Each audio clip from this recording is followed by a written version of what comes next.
আমার কাকে বিয়ে করেছি তাহলে? কে ছেলেটাকে কে কে বলে কি লাভ? এখন আজকে বিয়ে হয়ে যেতেছে। রে এরকম মন খারাপ করে বসে আছিস কেন? আরে এটা তোর বিয়ের আসর, এখানে এরকম গুলো থাকলে হবে? হাসি মুখে থাক, মানুষজন দেখছে। হাসিতে আমি বিয়ে করবো না। কোথায় যাচ্ছ?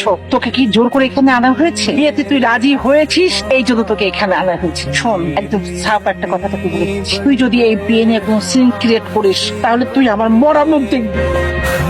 তুমি একটু বুঝাও না প্লিজ। আমি কি বোঝাবো? দেখ বাবা, আমি জানি যে তোর মা সব সময় সব কিছু, সব সিদ্ধান্ত চাপিয়ে দেওয়ার চেষ্টা করে এবং করেছে।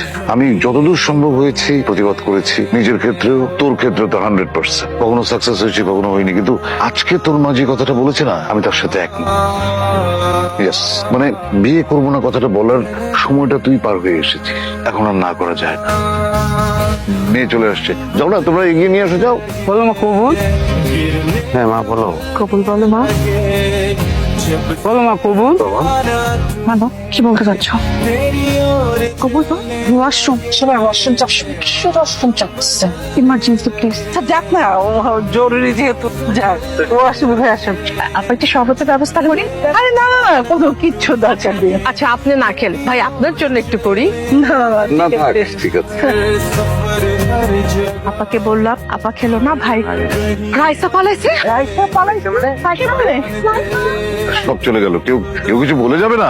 কি হবে তাহলে? আমার ছেলে বিয়ে হবে না? ভাই সাহেব, আমার মেয়েটা একটা দুষ্টু ছেলের সাথে টেলিফোনে কথা বলছে, কিন্তু এটাও জেনেছি 3 মাস আগে ওদের মধ্যে সম্পর্ক শেষ হয়ে গেছে। আজকে ওই ছেলেটার সাথে আমার মেয়েটা চলে গেল।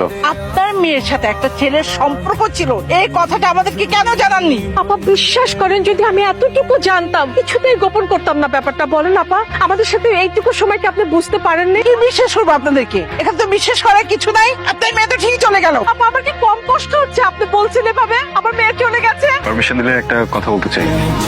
কি বলবি বলে ফেল। রাইজার যে বিয়ে হচ্ছে আজকে, বা আপনার ফ্যামিলিতে যে একটা বিয়ে হচ্ছে, এটা তো মনে হয় পরিবারের সবাই জানে, তাই না? হ্যাঁ, পরিবার তো জানে, সকল আত্মীয় স্বজন চলে আসছে, আপনারা যেখানে থাকেন সেই এলাকাতে সবাই জানে। আজকে যদি বিয়েটা না হয় তাহলে তো সবাই ছিছি করবে, তাই না? তা তো করবেই বাবা। তুই তোর কথা ভাব। আমি আমার কথা চিন্তা করে ভেবেই সবকিছু বলছি। একটু বলি প্লিজ বাবা। বলতে দাও ওকে।